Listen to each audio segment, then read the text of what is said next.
துறையில் ஒரு மிகப்பெரிய பின்னடைவு இந்த பகுதிகளில். ஆகவே தாதியர்களுடைய குறைபாட்டுக்கு என்ன மெக்கானிசம், என்ன ஒரு பொறிமுறையை எவ்வாறு உருவாக்குறது?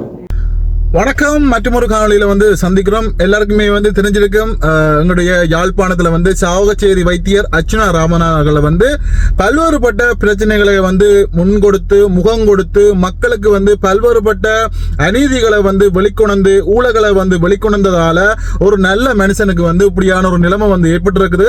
இன்றைய தினத்துல பாத்தீங்கன்னு சொன்னா நடந்திருக்கக்கூடிய விஷயம் என்னவாக இருக்க போன்னு பாத்தீங்கன்னு சொன்னா, சாவகச்சேரியுடைய வைத்தியர் அர்ச்சுனா ராமநாதன் அவர்கள் மீண்டும் யாழ்ப்பாணத்தை விட்டு துரத்தப்பட்டிருக்காங்க சொல்லணும். கொழும்புக்கு மீண்டும் விசாரணைக்காக அழைக்கப்பட்டதாக கூறப்படுகின்றது. ஆனாலும் இது ஒரு கண் துடைப்பு வேலையாகத்தான் நாங்கள் இதை பார்க்கணும். ஏண்டா ஒரு பதவியை மீண்டும் அவருக்கு அந்த பதவியை கொடுக்காம வேறு இடத்துக்கு இடமாற்றம் செய்வதற்காகத்தானே ஒழிய இது வேறு எந்த தகவல்களுமே கருத்துக்களுமே இருக்க முடியாது. இருப்பினும் இன்றைய தினம் பாத்தீங்கன்னு சொன்னா ஒரு கூட்டம் ஒன்று இடம்பெற்றிருக்குது. சுகாதாரத்துறையின் மூலமாக ஒரு கூட்டம் ஒன்று இடம்பெற்றிருக்குது. அந்த கூட்டத்தில் சுகாதாரத்துறையில் இருக்கின்ற கோளாறுகள், ஊழல்கள், குளறுபடிகளை பற்றி கதைப்பாங்கன்னு பார்த்தா சுகாதாரத்துறையில என்னென்ன மேற்கொள்ளலாம், என்னென்ன அபிவிருத்தி செய்யலாம் என்று பல்வேறுபட்ட கருத்துக்கள் அங்க கதைக்கப்பட்டிருக்குது. இதுலையும் எங்களுடைய வடக்கு கிழக்குடைய பாராளுமன்ற உறுப்பினர்கள் அங்கேன் ராமநாதன் அவர்கள், கயேந்திரன் மற்றும் ஸ்ரீதரன் எம்பி போன்ற நிறைய பாராளுமன்ற உறுப்பினர்கள் இந்த கூட்டத்தில் கலந்து சிறப்பித்திருக்காங்க. மருத்துவத்துறையை எப்படி முன்னேற்றலாம் என்ற மாதிரியான நிறைய கதைகள் கதைச்சிருக்காங்க. இதுல எங்களுடைய வைத்தியர் அர்ச்சுனா ராமநாதன் அவர்கள் கலந்து சிறப்பித்தது மட்டுமில்லாம அங்க என்னென்ன விஷயங்கள் பாராளுமன்றத்தில் இருந்த ஒரு சின்ன பதிவு ஒன்று போட்டிருந்தாரு. அதுலயும் குறிப்பா ஸ்ரீதரன் எம்பி அதுல மருத்துவத்துறையை பற்றி கதைப்பது போன்று காணப்பட்டது. அது மட்டும் இல்லாம யாழ்ப்பாணத்துக்கும் சரி சாவகச்சேரிக்கும் சரி புது புது வைத்தியர்கள் இன்றைய நாளில் மாற்றப்பட்டிருக்காங்க. என்னென்ன நடக்குதுன்னு தெரியாமலே நிறைய விஷயங்கள் மாற்றப்பட்டு கொண்டிருக்கிறது. அதுலேயும் குறிப்பா அர்ச்சுனா ராமநாதன் பேஸ்புக் தளத்தில் தன்னுடைய பேஸ்புக் தளத்தில் ஸ்ரீதரன் நம்பி, கயேந்திரன் நம்பி, அது மட்டும் இல்லாமல் அங்கேன் ராமநாதன் எல்லாருக்குமே நிறைய விஷயங்களுக்கு தேங்க்ஸ் சொல்லியிருக்காரு. அது மட்டும் இல்லாமல் தானே நீ யாழ்ப்பாணத்தில் நிற்க மாட்டேன்ற மாதிரியும் போஸ்டர் போட்டிருந்தாரு. இறுதியிலே அவரே சொல்லியிருந்தாரு, என்னை இன்றைக்கு மறுபடியும் கொழும்புக்கு அழைச்சிருக்காங்க என்று சொல்லியிருந்தாரு. இதில் பாராளுமன்றத்தில் கலைக்கப்பட்ட ஒரு சில வார்த்தைகள் இதுல நினைக்கிறேன். பாருங்க, நம்ம நாட்டில் என்ன நடக்குதுன்றது தெரியாம இருக்குது. அந்த அளவுக்கு சிறப்பான தரமான சம்பவங்கள் நடக்கண்டு சொல்ல முடியாது. மிகவும் ஒரு கேவலமான விஷயங்கள் நிறைய விஷயங்கள் நடந்து கொண்டிருக்குது.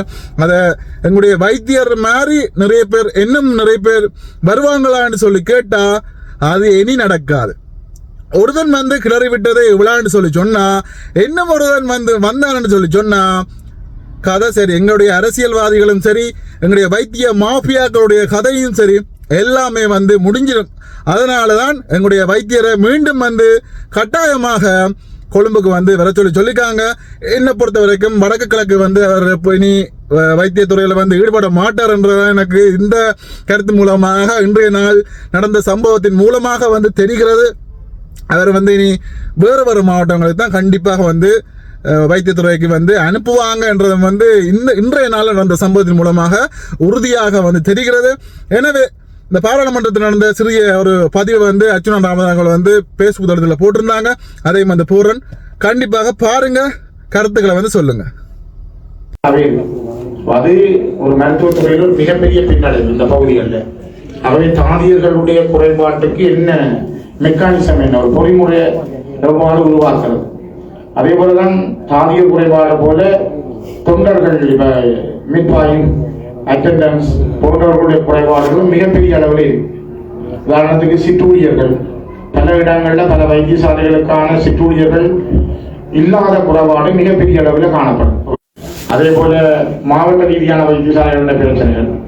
அண்மையில கனடா நாட்டிலிருந்து என்னுடைய நண்பர் செந்தில்குமரன் அவர்கள் எங்களுடைய வேண்டுகோளுக்கு நாங்கள் யசா ஹாஸ்பிட்டலுக்கு ஒரு 4 கோடி ரூபாய் பெறுமதியான மருத்துவ உபகரணம்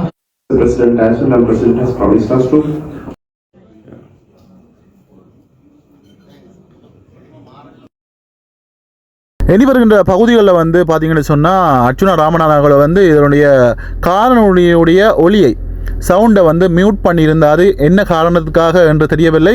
ஆனாலும் இருப்பினும் வந்து அர்ச்சுனா ராமநாதன் அவர்கள் வந்து இந்த காணொலியை வந்து பதிவிடுகின்ற போது சிரித்து விழுந்து சிரித்து இந்த காணொலியை வந்து பதிவிட்டார்.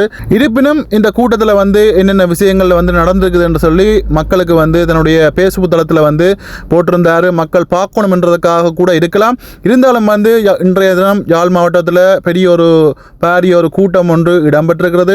இதில் வந்து எங்களுடைய பாராளுமன்ற உறுப்பினர்கள் வந்து கலந்து சிறப்பித்தது மட்டுமில்லாமல் வைத்தியத்துறையில் எவ்வாறாக வந்து அடுத்த கட்டத்துக்கு கொண்டு போகலாம் என்ற மாதிரியான நிறைய விஷயங்கள் வந்து பேசப்பட்டிருக்கின்றது. அது மட்டும் இல்லாமல் வைத்தியசாலைகளுக்கு புதிய வைத்தியர்கள் தாதியர்கள் வந்து நியமிக்கப்பட்டதற்காகவும் கூறப்படுகின்றது. அது மட்டும் இல்லாமல் யாழ் போதனா வைத்தியசாலையில் இன்றைய நாளில் வந்து பார்த்தீங்கன்னு சொன்னால் புதிய ஒரு வைத்தியர் வந்து நியமிக்கப்பட்டிருக்கிறாரு. மரக்கன்றுகள் நடப்பட்டு அவர் வந்து தன்னுடைய பதவியை வந்து இன்றைய நாளில் இருந்து ஆரம்பிக்கிறதாகவும் வந்து கூறப்படுகின்றது. இவ்வாறாக பல்வேறுபட்ட செயற்பாடுகள் வந்து இடம்பெற்றிருக்கிறது. அதனை வந்து துணிச்சலாக அர்ச்சுனா ராமநாதன் வந்து எங்களுக்கு வந்து தந்திருக்கிறாரு. இருப்பினும் அவர் இடமாற்றப்பட்டது யாழ்ப்பாணத்தை விட்டு இன்றைய நாளில் வந்து வெளியேற்றப்பட்டது உண்மையிலே வந்து மக்களுக்கு ஒரு சோகமான விஷயமாக இருக்கின்றது. சமூக வலைத்தளங்கள் என்றும் அர்ச்சுனாவுக்கு வந்து சப்போர்ட்டாக வந்து நிறைய மக்கள் வந்து கதைச்சு கொண்டிருக்கிறாங்க. எப்போவுமே வந்து எங்களுடைய ஆதரவு வந்து அர்ச்சுனா ராமநாதன் அவர்களுக்கு இருக்கும், வைத்தியருக்கு இருக்கும்ன்றதை வந்து எந்த விதமான மாற்று கருத்துமே இல்லை. இனி வருகின்ற காலங்களில் மக்களாகிய நாங்கள் எங்களுடைய பாராளுமன்ற உறுப்பினர்களை எங்களுடைய பிரதிநிதிகளை நாங்களே வந்து உறுதியாக வந்து செயற்படுத்த வேண்டும்.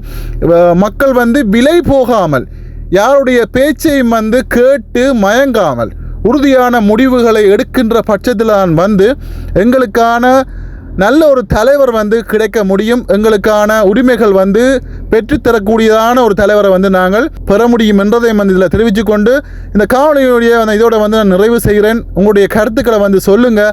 இன்றைய நாளில் வந்து ஒரு உண்மையிலே ஒரு கவலையான ஒரு நாளாக வந்து நான் இதை பார்க்குறேன். அடுத்த இன்னொரு காணொலியில் வந்து சந்திக்கிறேன். பாய்.